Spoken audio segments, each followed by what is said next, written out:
Maintenant, comme on l'a déjà dit, les spectroscopies ondulatoires ne sont pas les seules spectroscopies électromagnétiques. On peut avoir d'autres cas, et on pourra citer par exemple celui d'ondes mécaniques, d'ondes sonores ou ultrasonores. À titre d'exemple, on peut regarder ici un spectre sonore qui est celui de la voix, de ma voix actuellement en direct. On voit les différentes décompositions en fonction de la fréquence. L'échelle ici va de valeurs aux environs de quelques hertz jusqu'à quelques milliers de hertz, et vous voyez le pic des différentes fréquences caractéristiques de la voix.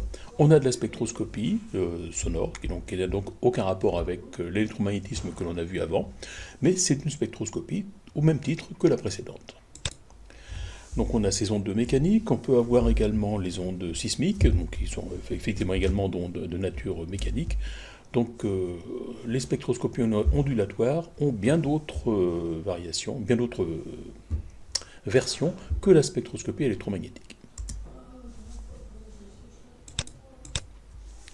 Maintenant, on va attaquer la deuxième grande partie des spectroscopies, les spectroscopies donc, de corpuscules ou de particules, donc corpusculaires ou particulaires, où cette fois, on va avoir la même logique que précédemment, l'étude d'un objet, d'un matériau, d'une assemblée de molécules ou d'un système quelconque, par un rayonnement, mais cette fois, le rayonnement sera constitué d'un faisceau de particules.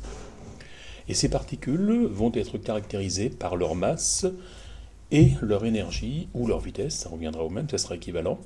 Donc on n'est plus dans le cas des photons précédents, mais de particules ayant une masse non nulle. Alors ces particules peuvent être multiples, on pourra citer par exemple le cas des spectroscopies d'électrons.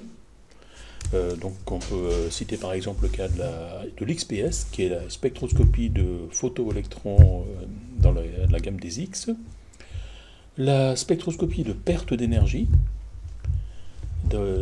dit EELS, ILS en anglais. Donc ces systèmes sont souvent associés à des dispositifs de microscopie électronique, en particulier l'ILS. Si maintenant on regarde l'antiparticule de l'électron, le positon, il y a des méthodes de spectroscopiques basées sur l'utilisation des positons, en particulier la spectroscopie d'annihilation de positons, qui permet d'étudier certains types de défauts dans les solides. Et enfin, pour ce qui s'agit des ions, donc des particules de masse beaucoup plus élevées maintenant, il y a de nombreuses méthodes d'analyse utilisant les faisceaux d'ions, c'est ce qu'on appelle les IBA en anglais, Ion Beam Analysis, et la plus connue d'entre elles, c'est la rétrodiffusion Rutherford, que l'on abordera dans la deuxième année de ce MOOC dévolu aux spectroscopies.